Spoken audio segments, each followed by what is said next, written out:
You're in a privileged position to learn a thing or two. Keep your mouth shut and your eyes open.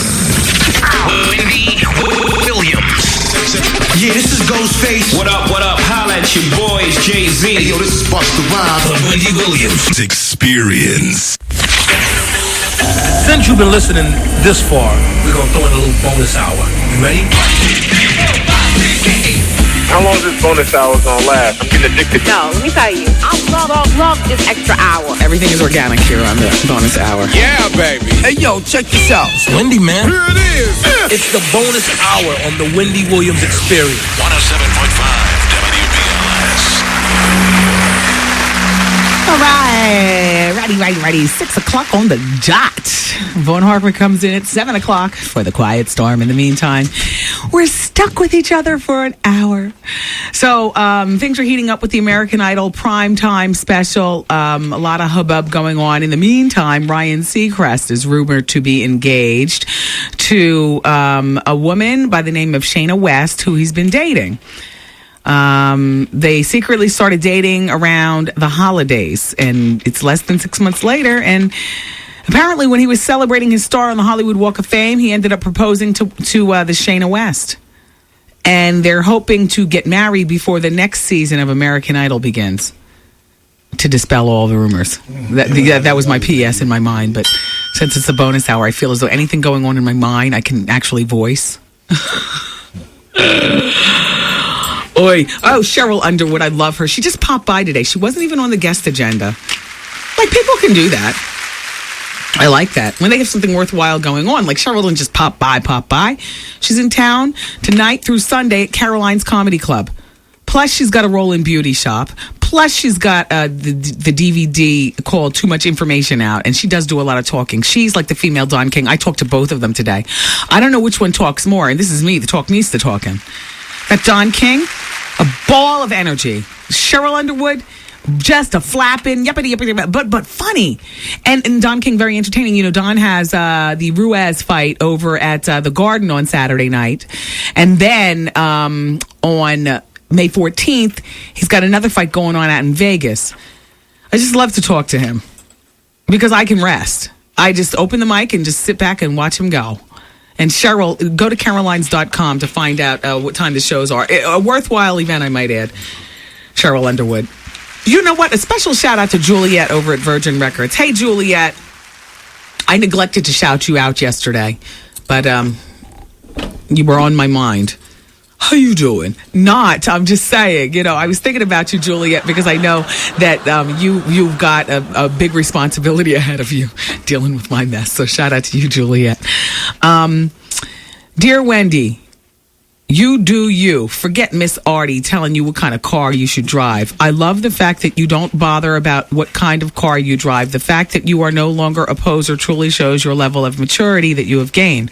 I have so many friends posing in what they drive or wear and still live home with their mama. You know it's always us folks who are worrying about those things. Meanwhile, white people will go around in a hoopty with holy jeans and have money up the wazoo. They don't care, nor should you. Pay it. You do. Pay it. You do you. That's from Goonie. Do you understand what Goonie is saying? I understand now. Art was laughing at me earlier. I was saying that I saw these two fabulous black girls. About the complexion each. I'm just trying to describe them. Natural black hair, black in color. Designer sunglasses. I wasn't close enough to see what they were. I just assumed they were designer just by how fabulous they looked. And, you know, it's not burning up here in New York, but it was nice enough that these girls were driving. This was in the suburbs over in Jersey where I live. They were driving down Bloomfield Avenue in a white Jaguar with the top down. And the driver was on the cell phone and the passenger was luxuriating. And I don't know what their relationship was. It doesn't even matter. They were two sisters who looked like they were doing it to death. And I was in such a good mood. And I so wanted to pull up next to them and say, do it, you all. They didn't look like chicken heads. They didn't look, I mean, they could have been, but they didn't have the look. You know, in my mind, they were doing it. Like, you know, executive's day off or, you know, married well, and you know, the kids are in school and they're going shopping at the Short Hills Mall or something like that. I totally didn't peg them with the chicken head brush. I just loved to see that representation. And so Art said, well, why didn't I pull up and tell them? And I told him that I couldn't catch them because I was in my Aviator. And I'm not saying my Aviator that they're slow, but I was just saying that them Jaguars are fast and they shot off like a bat out of hell. And I was... Then he asked me if I was embarrassed. I said, no, why should I be embarrassed? I understand now. Do you understand if I just wash my car and take it to Funk Flex Car Show anyway? Yeah. And the fact that it belongs to you adds a whole new meaning to it. So, what, the Aviator? Yeah, I mean, because it's not just an Aviator, it's Wendy Williams Aviator. No, I'm not going to enter it. I'm going to drive it there. Oh. And then I'm going to go and I'm going to promote my album. There you go. I mean, the album was released June 28th. Yeah. The car show is the 25th and 26th in Atlantic City. Mm-hmm. And I know that, you know, you have to have something special, a Ferrari, or maybe even one of the cars that I've gotten in the past, Art, the cars that you met me having. Yeah. What about back when I was posing? Yes. I don't think you were posing. I think the transportation to you. No, you know what? It was all a little newer. Yeah. It meaning, you know. Right. Just a little infancy stages of everything. Yeah. Okay, I see. And now I'm, you know, you're used to it. Yeah. So therefore, you know, my Aviator with a car wash once a month. There you go. A couple dings on the door.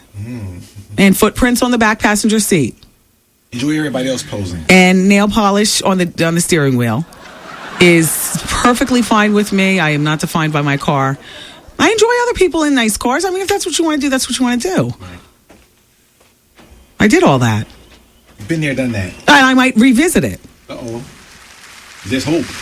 No. I might rent. What about if I rent something really fast and impressive for the car show? That'd be crazy. You know what I mean? But take off the renting. You know, tell them to put a plate on it, not a temp plate. You know, make it look like it's my ish. It's got to be crazy. Whatever it is for you know, $800 for the day. Mm-hmm. You know what I'm saying? Rent it. Yeah. And pose. You know, drive it down there. Yeah. And drive it and then lamp up right there inside. You know, inside with, you know, everybody else's car busting all them's cars. There you go. And then give it back the next day like they do on Cribs. Like a lot of the posers probably are going to be doing anyway. I mean, a lot of people have legitimately, you know, they have their genuine cars. I'm not going to, and pull them up in mansions. Yeah. But there's a lot of people with these cars. Hey, but where are you living? What are you doing? Do you have any money in the bank for your child to go to, you know what I'm saying? Your mom's calling you. Yeah. Go home.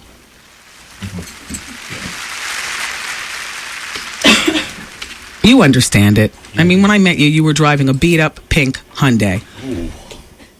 And when I first met you, I said, how you doing?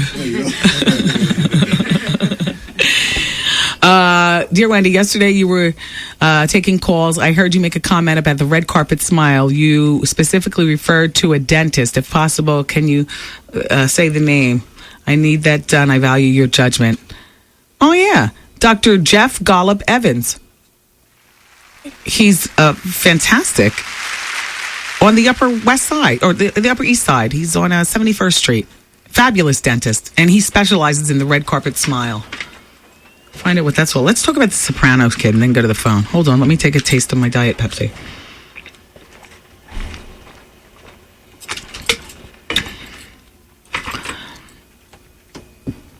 The actor who plays AJ Soprano on The Sopranos has been accused of ordering a pal to attack his former lover.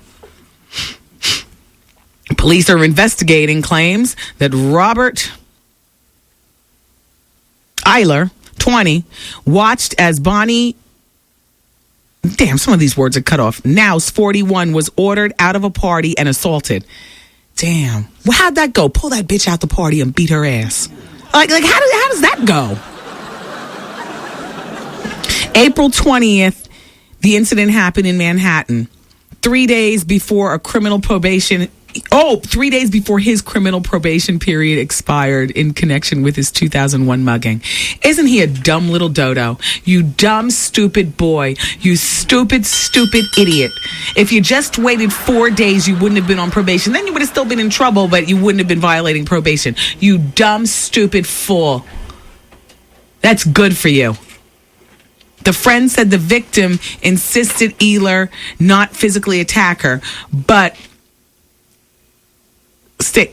he has not been charged with a crime. The close pal says, Bonnie told me, I find it disturbing that Robert witnessed everything, but did nothing to stop his friend. It is no excuse for a man to hit a woman. Bonnie said that she had stopped dating Eiler 3 weeks before because he began sending her obsessive and weird text messages on her phone. One message said, "You are having sex with someone else." She thinks she broke his heart. This woman, the 41-year-old woman.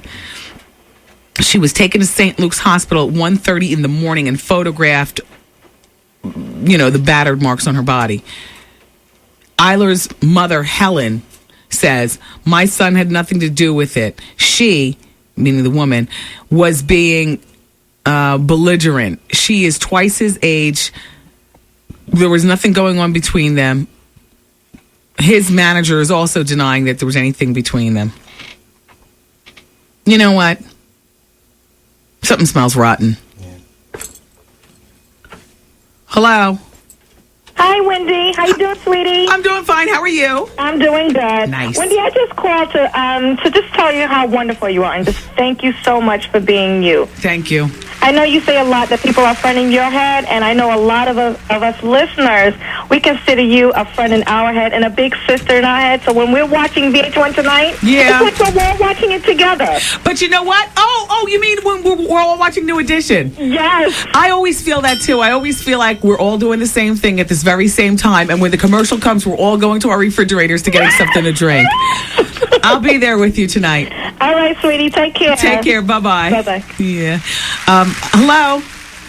Hey, Wendy. Hey. Hey, what's up? What's up, Wendy? How you feeling? I got through here. It was good. Yo, I love your show, Wendy. Thank you. But what's good with that Foxy and Jackie O bull crap right there?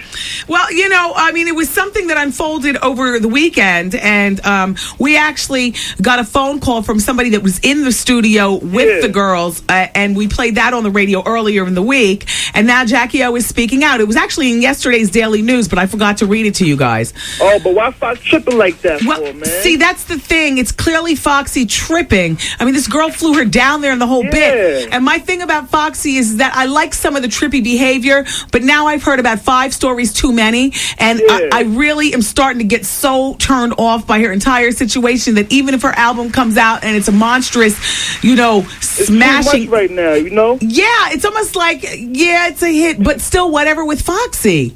Yeah, she's got to do damage control. I don't know, Wendy, but I was feeling her, but now I found out that you just said that Jackie O flew her down there on her own money.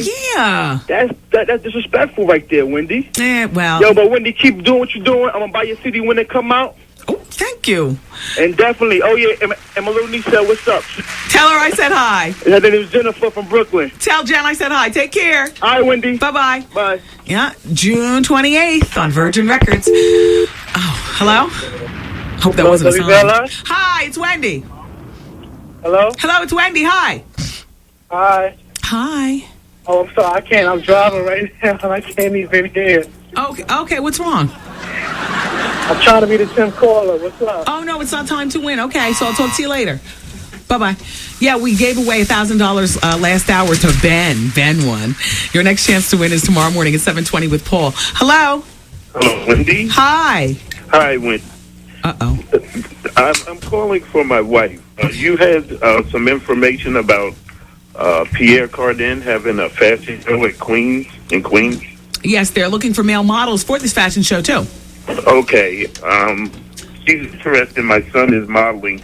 Could you give me the address? Well, I don't know the address of Queens Center Mall, but it's the Queens Center Mall food court. Okay. Now, you call directory assistance. He's got to be there by 12 noon on Saturday, and they'll look him over, and if he's good enough to put him in the fashion show at 2 p.m. Oh, okay. So he could get hired that same day, and then, God, his life might change forever. Okay. Okay. All right. Thanks a lot. Good luck. Take care. Bye-bye. Bye-bye. Hello? Hello? Hi, it's Wendy. Hi, it's Michelle. Hi, Michelle. How are you? I'm doing well. I've been trying to get you for the longest. Okay, what's going on? No, I'm just calling to see how you're doing. Well, Michelle, I'm doing well, and I thank you for listening and calling. And you know what I need to ask you. What's that? I need to do an interview for school, and I'm picking you to do it. Okay. What? How old are you? 19. And what school do you go to? Kingswaller. Excuse me, say it again? Kingswaller. Kingswaller High School? Kingswaller College. Oh, Kingswaller College. Where's that? Oh, Queensboro College. Kingsboro College. I'm sorry. Yeah, that's in Queens. Oh, it's in Brooklyn. Oh, Brooklyn. Okay. Yeah. Damn, I'm a mess. All right, what's your major? Early childhood. So what is, pray tell, would you be interviewing me about? No, because they told us we had to pick like 3 people to interview. For a class? Yeah. What's your class called? It's like early childhood major. But I said I want to pick the people from the radio station to do the interview. Okay, so who else are you picking? I'm picking a teacher. Okay. I'm picking you if it's okay with you. Mm-hmm. And I'm picking a lawyer. Well, why wouldn't you pick your GYN or one of your doctors? I don't know. I mean, I understand what you're saying, but what kind of questions would you ask me in this interview? What made you pick the radio station? Okay, you're going from you're shooting from the wrong hip. What you were supposed to say to me is, I picked you because your son is only 4, so you are, as a mother, very familiar with early childhood. Yeah. So when I asked you what kind of questions you would ask me, you would say something like, how do you deal with your child when he has a tantrum? How do you get them to eat their vegetables? How do you get them to stop wetting the bed and go to sleep at night? What is your recipe, Wendy, for quieting down your child, like that? So you're really, I don't like the direction of this project, and I'm feeling like there would be no purpose of you interviewing me, because how do I get started has nothing to do with a course in early childhood. I'm actually saving you from getting an F on your project, or at least my portion of it. Okay. You understand? Yes. Okay, so go back to the drawing board, and you need to pick some people. Perhaps like a childhood psychologist. You know what I'm saying? Oh, okay. Pick a childhood psychologist. How about you pick a school nurse? They deal with, at an elementary school, dealing with the sick children and have to get headaches or whatever. And why don't you interview a pediatrician or something like that, Okay. All right. Take care. Bye-bye. Bye. Yeah, I would have said, and why don't you interview a woman with a young child, but I would have been that, and she was on. Do you understand why I rejected that project? Okay, don't hate on me. I'm just trying to get her an A, not an F, and I'm trying not to waste my time. I don't mind helping people with projects. I've participated in people's school thesis and in their, high school reports and the whole bit. But you got to come correct. Hello? Hi, Wendy. How are you? Hi, how are you? Fine. I love your books. I read them both. Oh, thank you. Waiting for his next one. Oh, thank you. Okay, but I missed about the Lion King audition. Okay. You didn't talk about that. Okay, I did talk about it. I talked about it in Advice Hour, and I'm going to give you the information very quickly. Let me get off the phone with you and get a pen and paper, and I'm going to announce it, okay? Okay. All right. Oh, and one other thing, the girl with the project, why don't you interview your mom? I mean, there's one person you don't have to, chase down. I wish you well. Dear Wendy, Goonie is so wrong. Working around a lot of white people, I can tell you that white people know how to pose just as well as black people. You're talking about the car thing. And Manny, who works at Almost New Rentals in Union, New Jersey, says, "Hey, Wendy, we'll have the new convertible Mustang for you to rent." Well, thank you, Manny. Shout out to Princess Susie in the suburbs, who says, "Wendy, darling, you are a diva no matter what. You could drive a lime green Pacer and make others want one. Muffin," she calls me Muffin. Fabulous. Muffin, you are fabulous and have nothing to prove. Ladies like us have nothing to prove to anyone that we are fabulous. It goes without words. All right now. Hear us roar, Miss Artie. All Stay wonderful. Smooches. Princess Susie in the suburbs. Love it. Okay, who's got a kid who you'd love for your kid to be in Lion King? I gave out this information during Advice Hour. I'm going to repeat it for the woman who just called, but certainly you can get in on it. The auditions are for children ages 9 to 12. It doesn't say boy or girl, but it does say that all ethnicities can apply for this job. The kids can't be any taller than 58 inches. The kid's got to be able to sing, dance, and act. If you're looking for your kid to possibly play either the lion cub Simba or the lion cub Nyla, and they encourage children, like I said, of all backgrounds to attend. Are you ready? Because I'm going to give you the address to where you go. Saturday, May 14th. 9:30 a.m. is the sign-ups. That's when they begin. 10:30 a.m. the audition begins. 11:30 a.m. sign-ups stop. Be prepared to wait.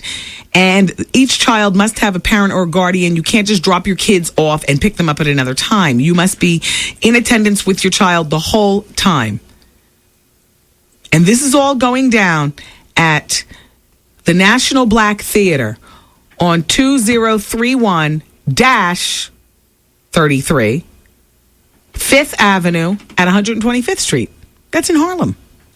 You can always find out more information about the audition by going to DisneyOnBroadway.com.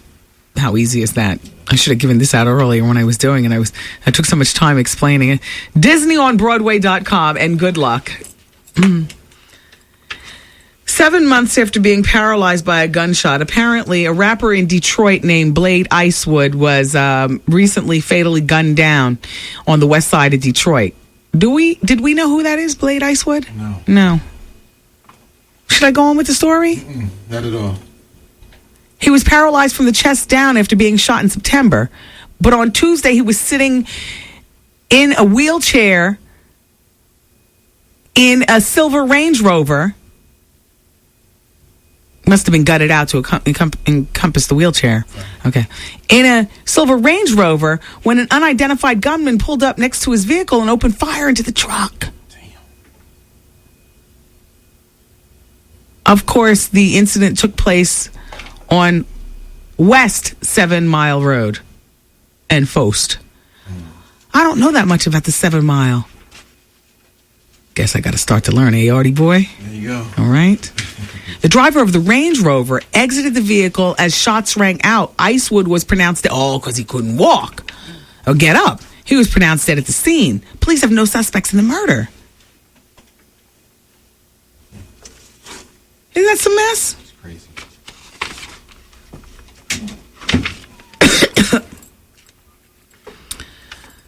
Well, Nile Rodgers, a shout out to you. I wanted to play a Chic song earlier today, but we lost time in the day. We'll play a tribute to you tomorrow. And not freak out. That's like a really overplayed Chic song. I can't even get into it when I hear freak out. Anything else. But apparently, according to today's newspaper, Nile Rodgers, the founder of the group, won a lawsuit that he brought on against three ex-members of the band. Isn't that something? You think everybody's like family? Not. Nile Rodgers alleged that the Chic name was being used without his permission by Alpha Anderson, Norma Jean Wright, and Lucy Martin. They were the vocalists for the group between 77 and 82. He brought the lawsuit on last year because the Chic name had been misappropriated by all three women, billing themselves for concerts as First Ladies of Chic. Niles, you's a hater. Part of me feels like... No, but they probably were singing songs that he produced.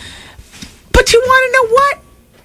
These chicks were probably living on next to squalor. Do you understand what I'm saying? Can they at least live?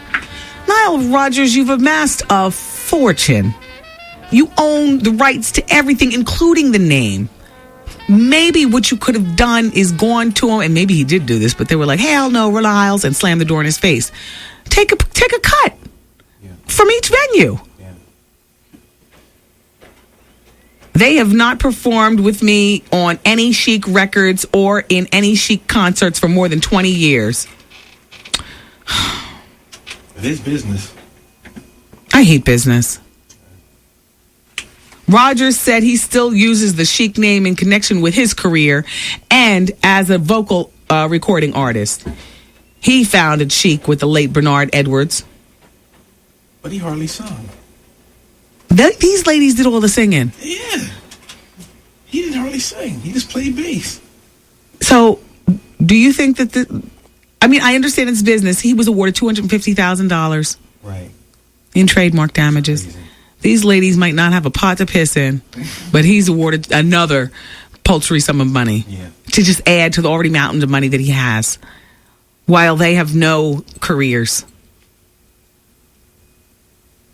They should have made up a new name saying formerly of Chic. That would have been more respectful. No, nobody likes to hear formally. People like to hear, people like to have the illusion that you're still going on, the WBLS, whatever, like if WBLS were today's R&B and classic soul. Okay. So we might very well like to align ourselves with Nile Rodgers and have, a flashback disco concert. Say Chic is there. That's true. If these ladies aren't down with Chic, nobody likes to hear, Right.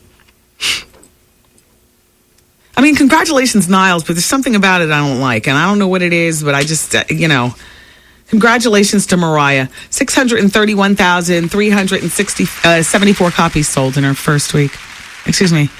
second week. Who is Mike Jones? Well, he's number 3. He sold 181,000 copies. Massacre with 50 Cent's been on the charts for 5 weeks. And has already sold 3.2 million copies. Love Angel Music Baby with Gwen Stefani, 1.7 million copies. Let's look down to see what some of our other friends are doing. Jennifer Lopez, Rebirth. Oh, God. Are you ready for this? She was number 39 on the charts last week. She's dropping fast. She's number 44 this week. And she sold a total of 570,000 copies. Nowhere near the platinum that they expected by... Wow. The movie's going to be good, though, hopefully. Usher's Confessions, already up to 8 million, 8.8. About to go diamond on that bad boy. Let's look at C Murder, see how he's doing. 66,000 copies. He's in jail. I mean, and will never get out. So, people still care. There's 66,000 people that care. You make it seem like it's good, though. What about Faith? Faith? All right, let me see if Faith is doing. Tupac is dead and sells millions. Okay, Faith Evans has sold... Damn, last week she was number 5 on the charts. She dropped fast, though. She's number 17 this week. And she sold a total of 265,000 copies.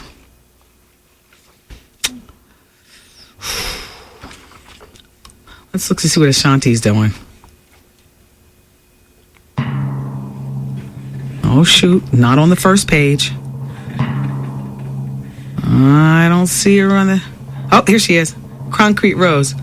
794,000 copies. She was number 151 on the charts last week, and she's number 166 this week. Oh.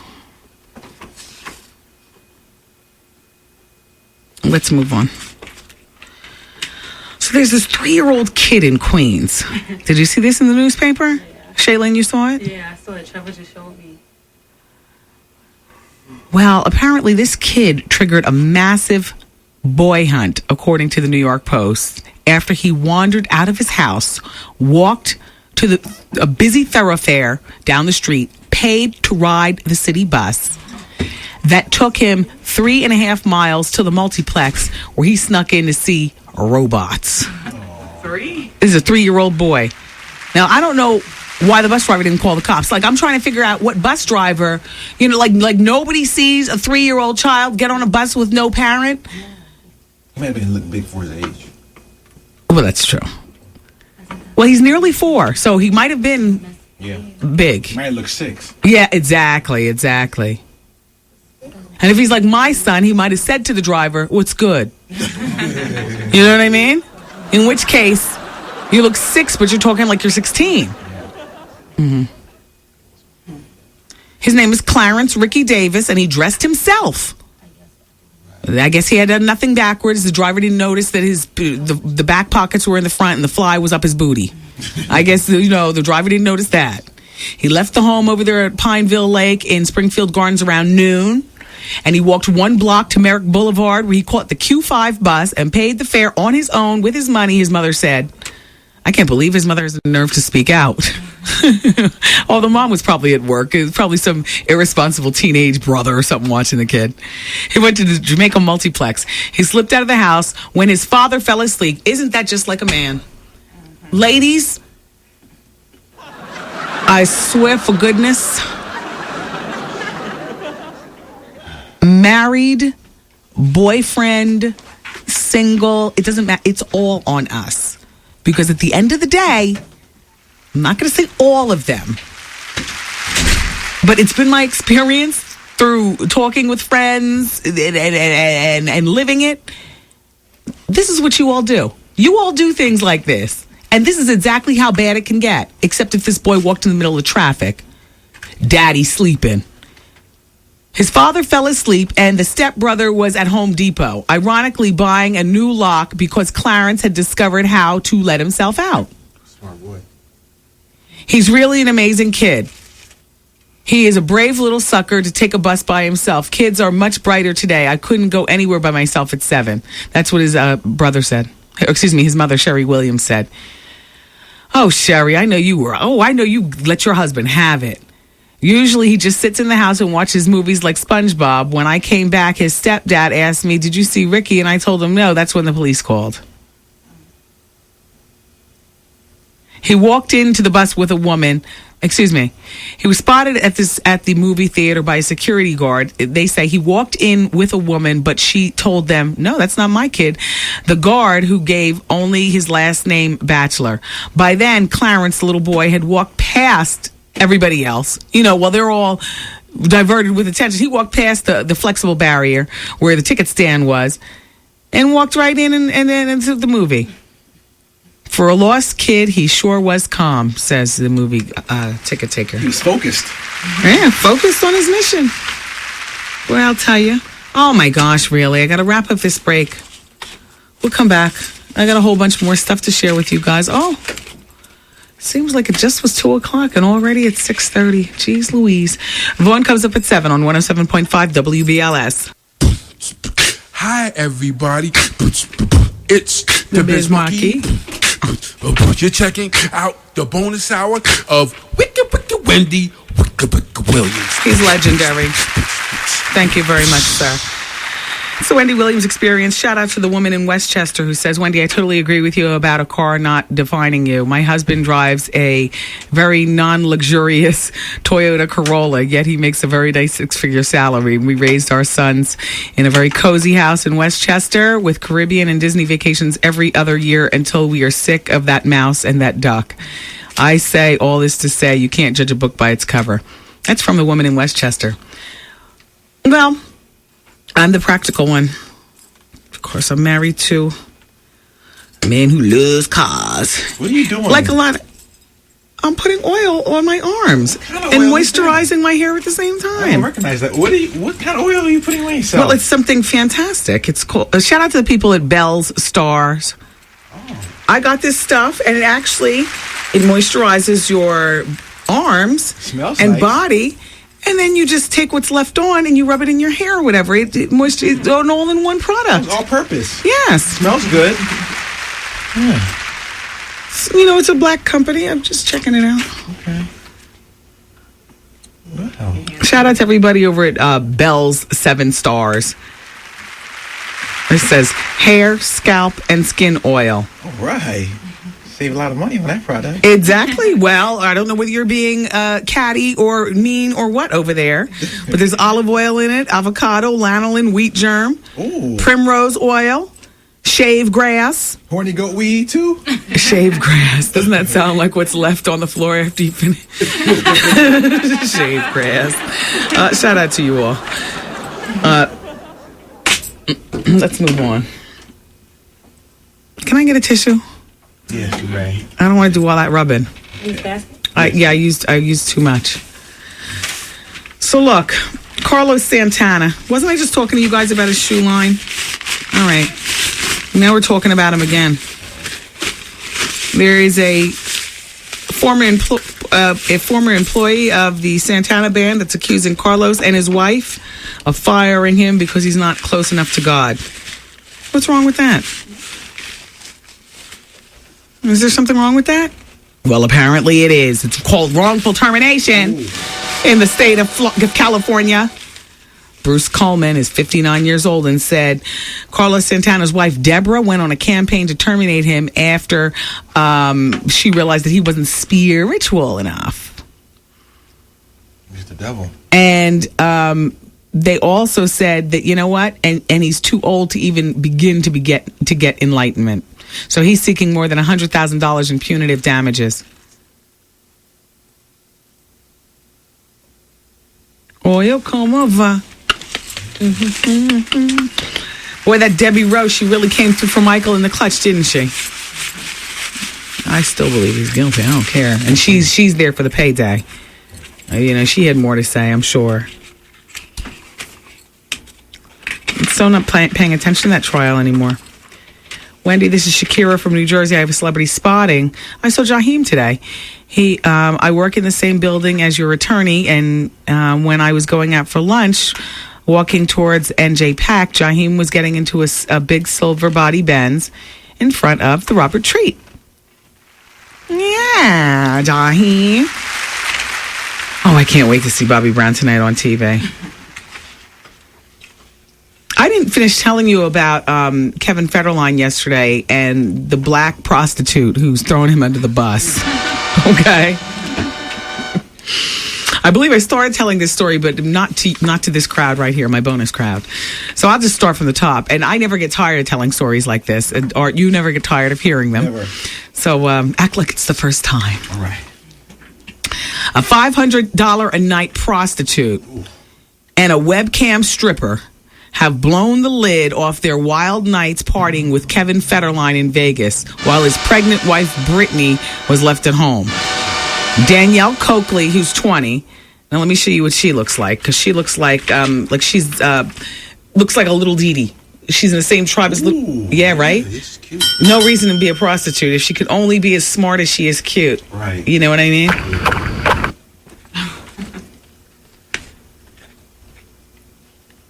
And then the other girl, his name is Vanessa. Anyway,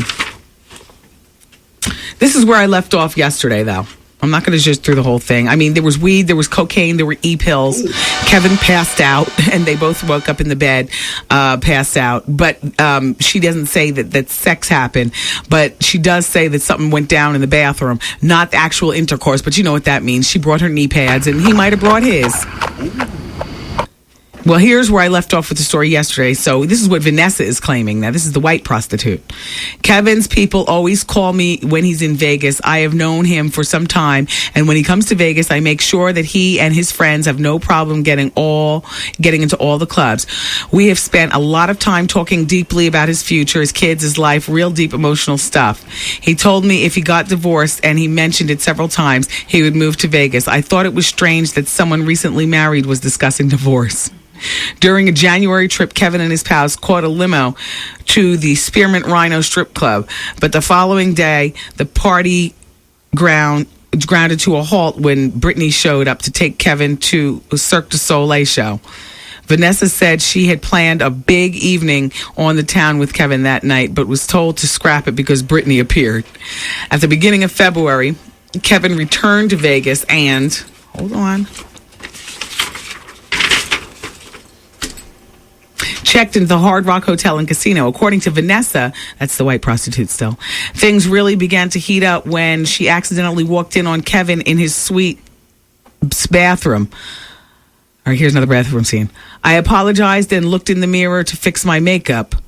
He held me around the waist, touched my hips and back, and kept telling me if I wasn't married. He told me he had to stop doing this, coming to Vegas like this now that he was married. He told me we would have hooked up and been together by now if he wasn't married. But That night, Kevin and his friends had dinner at Nobu Restaurant. The next evening, they took in a comedy show, but a scuffle broke out during the show, and a flying chair hit Kevin in the head. After that close shave, Kevin decided to stick to the penthouse suite, said Vanessa. My cousin came up to the suite once to visit with a couple of friends, and he went out to the patio to have a cigarette. Later, after we left, he said to me, there's a hot tub out there on the patio, and there were a bunch of girls in it. I had no idea who they were because they weren't any girls I knew. Kevin's third trip to Las Vegas was in March, just happened. Vanessa said he partied with strippers in the suite. They stayed there until 6 o'clock in the morning. Kevin drank mostly vodka. Other than drinking a lot, he hung out at the pool at the Hard Rock every day.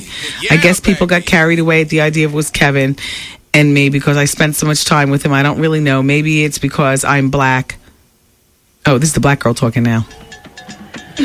Oh, excuse me. Vanessa is the black girl. I thought Danielle was the black girl. Okay, I'm sorry. Anyway, I guess people got carried away with the idea of Kevin being with me, I guess, because I'm black. Kevin's previous girlfriend's mother, Shar Jackson. Okay, let's move on. Well, that's what they say. In the meantime, a lot's all they're doing over at the Playboy Mansion.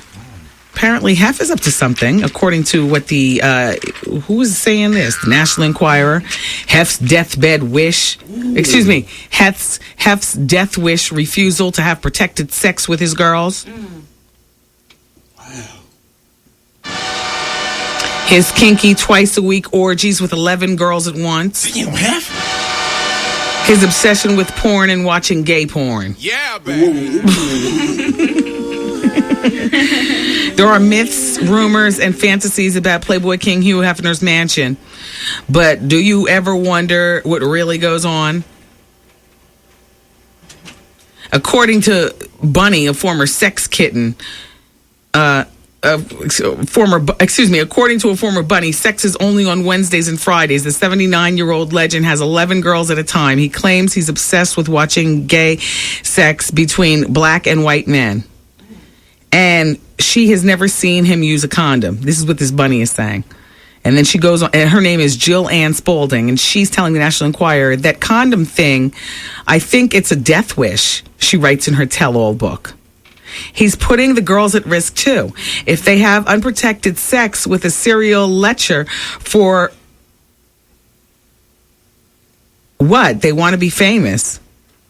Well, she now lives in Arizona, but she says, I left the mansion after it became obvious I was unwelcome because I dodged having sex with Hef. I just couldn't do it. The night Hef and I and 10 girls went out to a nightclub, we'd visit a club for half an hour surround Hef, and then go to the next place. During the limo ride, Spaulding claimed that Hef passed out sedatives to 6 of his girls because the pills helped shed their inhibitions. When they got back to the mansion, one of the bunnies guided her... bummies. Same difference. One of them bum bitches guided her through her first Playboy orgy, which started with all the girls bathing, while Hef watched and took photos. I've been to the mansion. I got to tell you, I was grossed out there. Damn, I so want to continue with this story. I don't have not even a moment. Can you add up Vaughnie's commercials and tell me the time? Because, if... 30 seconds. I have to go, you all. Speaking of bummies, don't forget to watch Bobby Brown and the rest of the fabulous new edition. That bummy Bobby Brown. Tonight on... VH1 Behind the Music. And we'll talk about it tomorrow. And I'm going to pick up with the bonus hour special. I'm going to pick up with this Hugh Hefner story. This is absolutely, I am grossed and horrified. I'm marking the story. I'm going to take a memory pill. And this will be the first story that I tell you. Watch me remember tomorrow for the bonus hour. Watch. I'm marking it right now. First story, so I don't forget. I love you for listening today. Don't forget to come back tomorrow. It's the Wendy Williams Experience, 2 p.m. to 7 p.m. every weekday right here at 107.5 WBLS. Bye-bye. The Wendy Williams broadcast day has completed. Aw, man! And WBLS music starts next.